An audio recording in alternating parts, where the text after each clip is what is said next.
and welcome back to another segment of the Miss Francois Show, where we have candid conversations, a variety of entertainment, and I help you deal with your dysfunctional relationship with a tad bit of humor.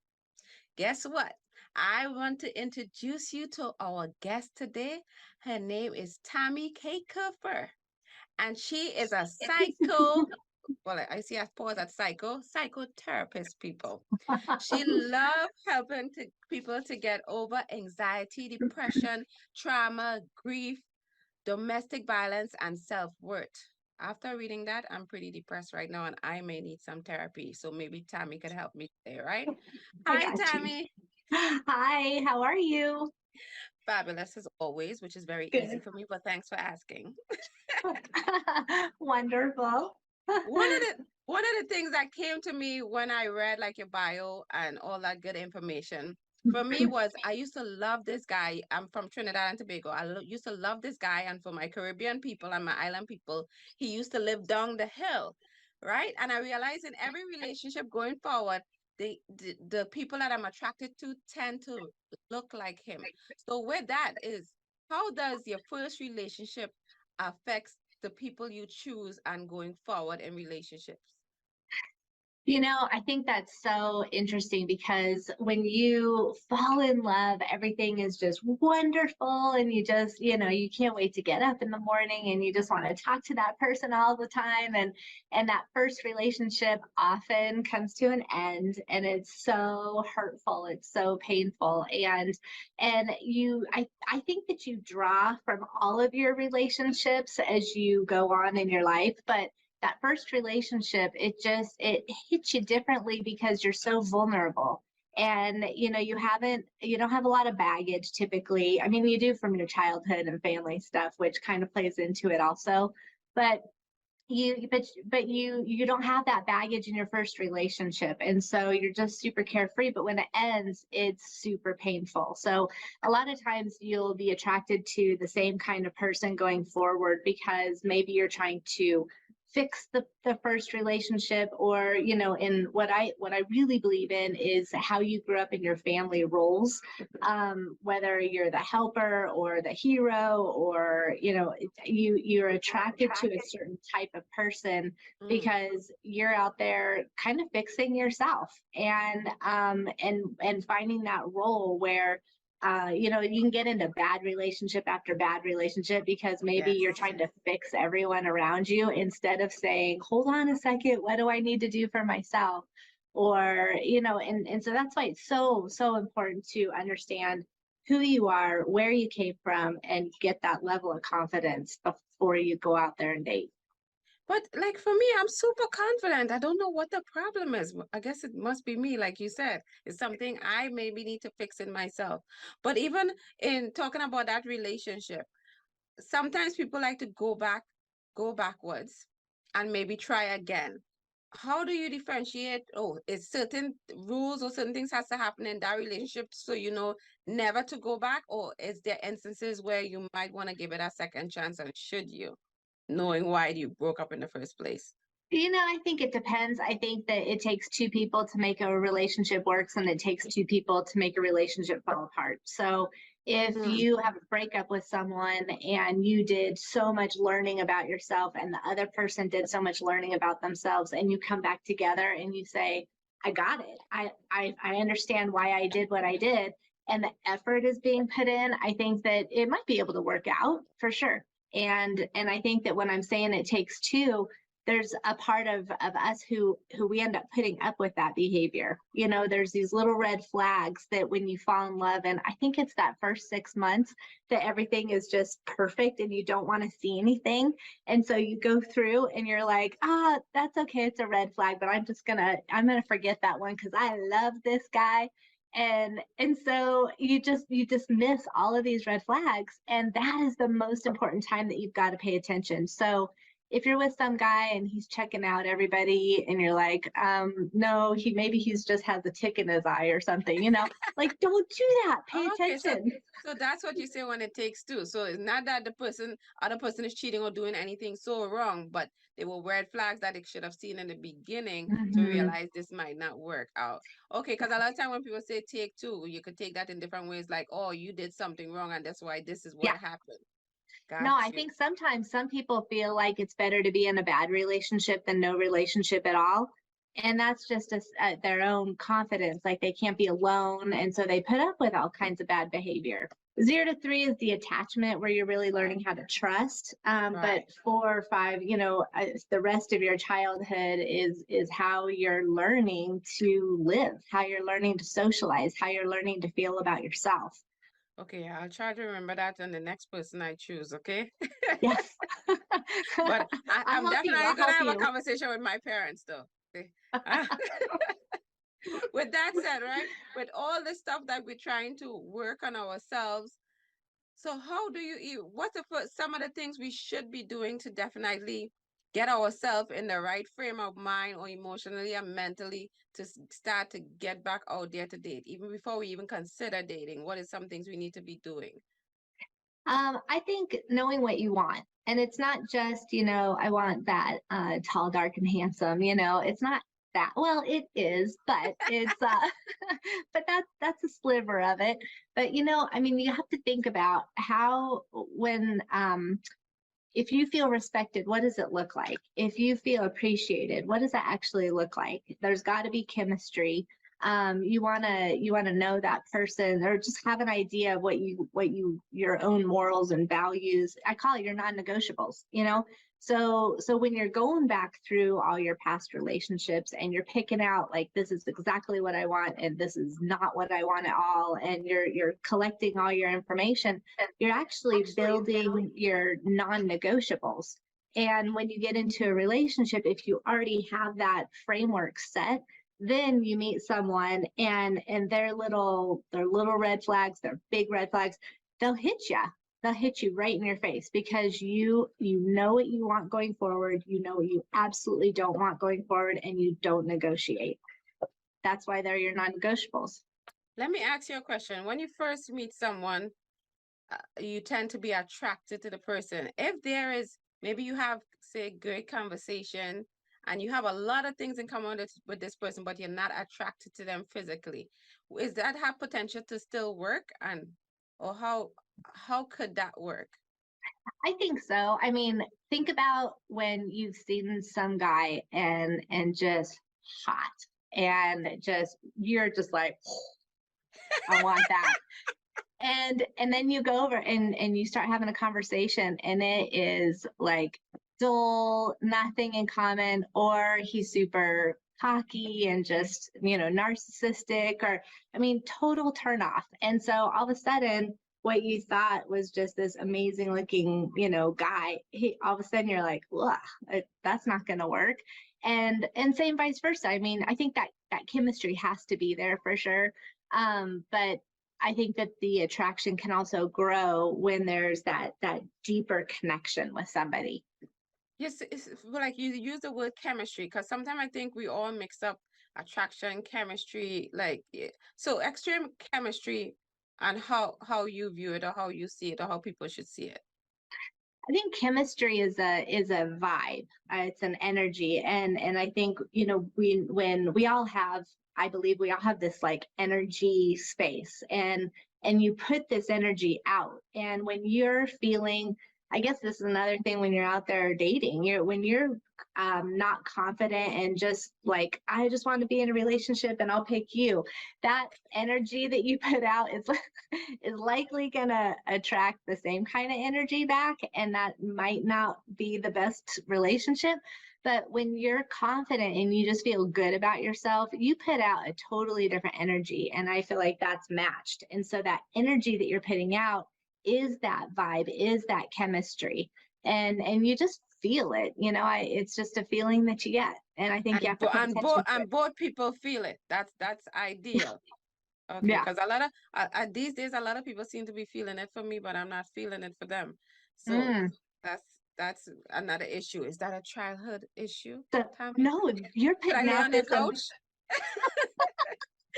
you're putting out this amazing vibe, but because you're not picking up theirs, you know what you want. And you're like, nope, I don't want that. Oh, good to know. You hear that? Just so you know, guys, I know what I want. It's just not That's yet. right. That's right. Like some of us have a type, right? That's So right. should we try different types? Because sometimes if you say, okay, I like this particular thing, but I've had it 5 times, it's not working. Should you try to venture out and maybe go out the box and try a different type? Sure. Yeah. I mean, you don't know what you want until you know what you don't want. And so I Mm. think that that's where the learning is with past relationships. And, and it doesn't have to be, some people are like, well, I've only dated a handful of people. That's okay. You've had relationships with your neighbors, with your coaches, with your family, with your, and you can still pick out areas of trust and respect and appreciation and how you communicate with other people. It doesn't have to be romantic. So no, I think that absolutely, dating offers more value, more experiences to draw from so that you know what you want. And when people say dating, because I think dating is so different for some people. Sometimes Mm. dating, for some people, like, I'm just gonna date this one person. Some people say you should date multiple people. So what is define dating and how it should we date? That's again a pretty personal preference. I have a hard time juggling. That's not going to happen. So I just can't keep it all straight. And then it gets confusing. And then I end up, calling someone else or whatever. So um, Okay, Tommy, you was getting out there a little too much for you. that was in my older days. um, but I think that yeah, it's a personal preference. I mean, some people want to have that exclusive dating experience, and some people want to compare and contrast. So I think it's just a personal preference. Because some people say, well, if you date one person, you could quicker fall in love, or you're trying to make this one thing work compared to Mm-hmm. when you date multiple people, you have choices and you see, okay, I don't like this, let me. So it's more like you date this person or this, not, and let me date the other 4 people until I decide which one. But I think I'm like you though. Juggling is too hard. it's tough. Yeah. But I think like when you just now said trying to make it work, why are you trying to make it work? Either it's there or it's not. And if you're trying too hard, maybe you're not paying attention to the red flags that are going on. And I think communication is huge. You can't, if you're not getting what you want from your relationship, you have to talk about it, because otherwise it's a setup to fail. How are they going to change if they don't even know they're doing something wrong? So, So I, so you see how you said trying, right? Because I was in a relationship that I felt like the person, say you have this long list. My list not that long anymore, but Mhm. you have like your non-negotiables. So they fit every mold there is, right? But Right. I had lacked the chemistry part on my part. But I said, since this person is perfect on paper, I want to make it work. So I was trying and trying, but it's like when you're in love and you really want to be with that person, the hugs are different, the kisses is different, everything is different. You have more, you could be doing nothing, reading a newspaper, and it's fun with the person. But I didn't have that joy. So that was like a total no for me. So I shouldn't have been trying, because he fits everything else on the paper. But that vibe wasn't there, that energy wasn't there. Yeah, no, it just I wasn't. mean, you can figure out why. Were you distracted? Was he distracted? Were there, I think, going back to the conflict resolution, I think that when there's unresolved issues out there, if you don't figure it out and talk about the unresolved stuff, it just turns into resentment. And so when you get resentment, that's a huge relationship killer. And then that's where you find that division. So I mean, it doesn't mean it's over. And relationships are work, but it's not work like, are you cheating on me? Are you, that, not that work is gross. That's just yuck. But I think that the work is to stay connected and to communicate and to have fun. You got to have fun in your relationship. But yeah, if it's not that relationships are perfect. I mean, there's no perfect Right. relationship out there, but so when there are issues, you have to talk about it and you have to figure out how to work through it. Sorry, guy, the resentment is already there. A little too late. Yeah. I should have met Tommy like 2 months ago. That's Tommy's fault. But like we keep talking about, but we keep talking about communication, right? And that's another thing. I think we could always pick up a word, but it's how people receive the word, people perception of a word, because people be like, I communicate all the time, and you see all this head movement. Maybe you're not that great at communication, especially with all this going on. So when you say communicate, how are people communicating? Or how is there a right way to communicate, a wrong way to communicate? Well, I always tell my fiance, if you could just communicate like I do, everything would be fine. So is there a right way or a wrong way? I think we all have our communication styles, and if you maybe it's about clarifying. I think that you can say something, you're absolutely right, and someone picks up on it and takes it a totally different way, and they could create their own story about it, but you guys totally missed each other. So I think clarification is good. I think, especially in an argument, that the best, fastest way to drop someone's defenses are validation, to validate them. And validation doesn't mean, well, I hear that you're upset because I don't know, crashed the car last night, but if you hadn't da da da da, and it's like, it just completely invalidates the person. So you have to say, yeah, I hear that you're upset that I crashed the car last night, period. And then you can say your stuff later, or I know you're frustrated because I have piles everywhere. I don't pick up my socks or something, period. But as soon as you get into your own stuff, you've totally invalidated somebody and you've lost the communication, and then the defenses are up, and then you're not able to actually have a conversation or dialogue. Right, because what I find is like when I'm communicating with someone and vice versa, sometimes I'm ready to answer. So I'm not even listening because I'm like, what? He starts to say, and the color of so you think I don't know colors? So how does it get like you mentioned the person's talking. So how to make sure the other person needs to be listening? Yeah, the listening part's pretty important. Yeah, I think it's hard for most of us. Most of us always have something to say, but Yeah. we could give, but maybe the receiving part is not. And yeah, and I guess like that would be where the defenses are really high. And so it Right. would be super helpful for the other person, if you're like, here's where I'm coming from. Well, here's where I'm coming from. Here's where I'm coming from. And it just escalates. Someone has to put their stuff on the back burner and say, okay, here's where I think you're coming from. Here's what I hear you saying. Because as humans, we want to be heard. We want to be listened to. And if we don't feel like we're being heard and listened to, we're going to say it again, and then we're going to say it louder, and then we're going to say it again, and then we're going to say it louder. And that's where the escalation happens. Exactly. Once everybody know I'm right, the relationship will be perfect. God, what's wrong with everyone? That's what I think. So you had mentioned, what is the foundation in any relationship, and what does intimacy have to do with it? Okay, so the foundation of any relationship comes down to a few of the things that I was talking about: the communication, respect, appreciation, and trust. And when I'm working with couples and they're arguing about just a ton of things like situations, I try to help them anchor it down to one of those four areas, because if you're constantly cleaning up after your partner, maybe you don't feel respected or you don't feel appreciated. Or if you bring something up and they throw it back in your face, then maybe there's not that trusting atmosphere. And trust doesn't always have to do with cheating. It's more of creating a trusting atmosphere to where I can be like Tammy in the raw with you, and you're gonna be okay with it, and you're gonna nurture that. That's trust.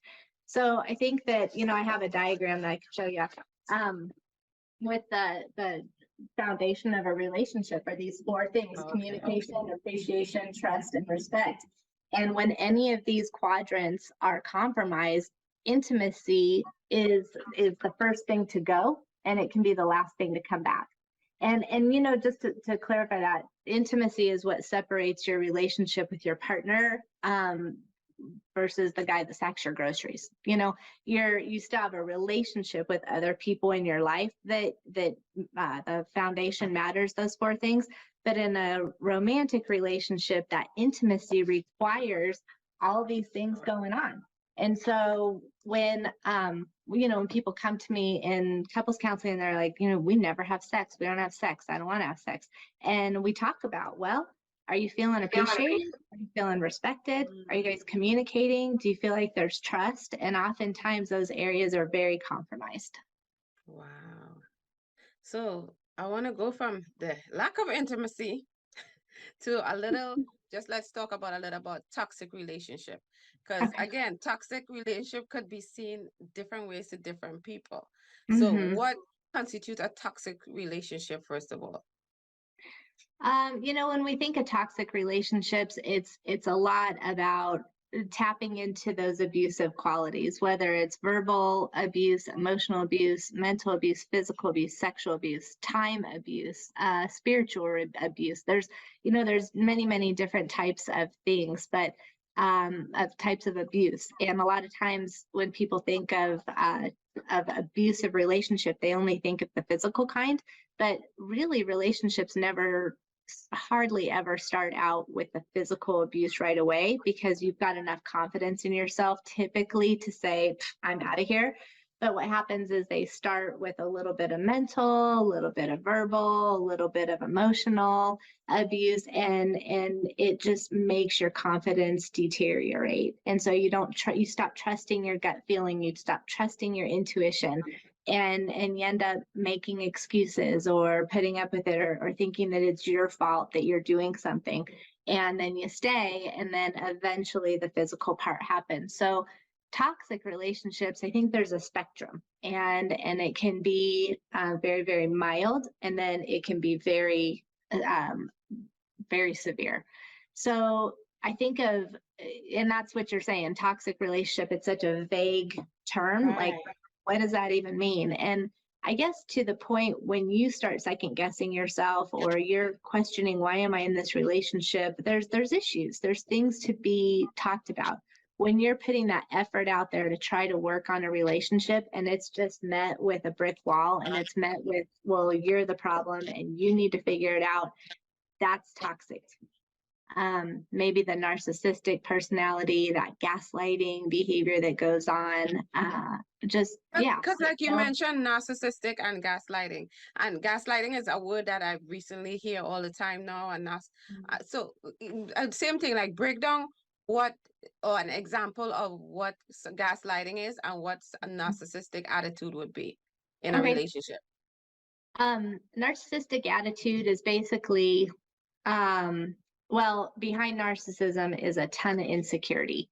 So when someone is narcissistic, they're typically overcompensating for all of their own insecurities. And that toxic, or that narcissistic behavior looks like, I'm right all the time. It's my way or the highway. If I don't get my way, I'm going to throw a fit. I'm going to pout. I'm going to kind of power control type of behavior for the narcissism. So if you think of an umbrella, the narcissism is the umbrella, and then underneath it are different behaviors, and gaslighting is one of them.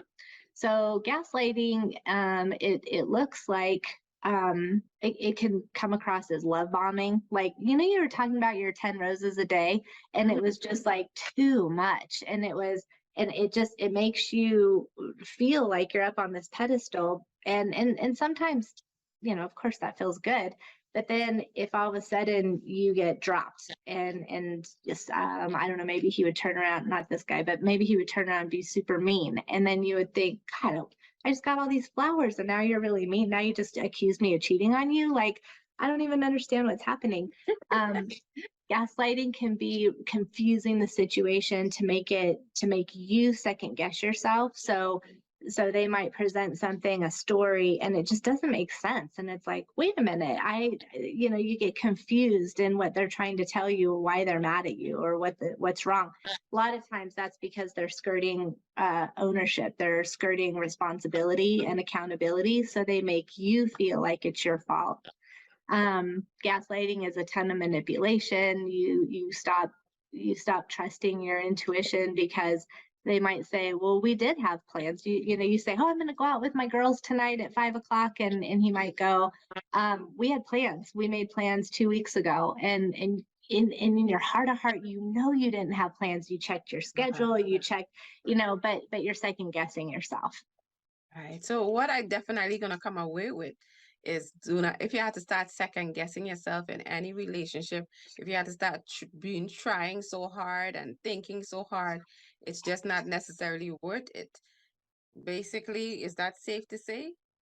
Absolutely. Don't lose yourself. Don't lose yourself. And I Stay like strong, me. stay empowered, trust Thank your you. gut feeling. Yes, you're worth it. So, but before we go, definitely mention to the people. I know you're an author also. So Yes. mention the book, tell them where they could get it, tell them where they could reach you, because they need some Tommy in their life. Oh, you bet. The best way to reach me is my website, and it's healthyhealing.net. And on there I've got blogs and articles, advice, tips, tricks, freebies, paid offers to work together. And then the book that I wrote is called Preparing for the Jungle. And it's called Preparing for the Jungle, Avoiding Snakes and Pitfalls on the Path to Healthy Love. And it's actually a workbook. It's got a ton of diagrams, and there's goals at the end of every chapter. There's learning goals for you to do. But it just gets you individually prepared to be healthy in a relationship. So if you're out there dating, you got to have this. You've got to have this guidebook. If you're in a relationship, and it's helpful to help make that relationship stronger, to try to understand why you're doing what you're doing, and possibly why they're doing what they're doing, based on your past, your perception of dating, of life, of confidence, of everything. So Sounds like a book I definitely, and being very serious, going to get as soon as I come off this, oh, this well, thing. thank you. Thank Okay, you. like And I seriously. lived it, I lived it. That's how I wrote the book. Is I was married for 12 years, and then I was divorced. I've got 2 kids. I was like, God, I've got to figure out my stuff. And when I did, I met my fiance now, and we've been together for years. And yeah, and it's probably the most healthy relationship. And that's how the book came about, is because I just had to figure it out. And I think experience is one of the greatest teachers, definitely. School and stuff is great, but experience definitely tops Nice. that a lot. Yes. So with that said, I'm gonna make sure I put all her information on the bottom, because you're gonna forget, and that's why I'm here to help you remember. And you all know how to reach me. That's Mss Francois. That's MSS for multi-talented and super sexy. Definitely check out my website, and I am on all social media. So until next time, remember, Mss Francois is saying exactly what you're thinking. Bye, Love it. everyone. Say bye, Tammy. Thank you. Bye-bye. Thank you.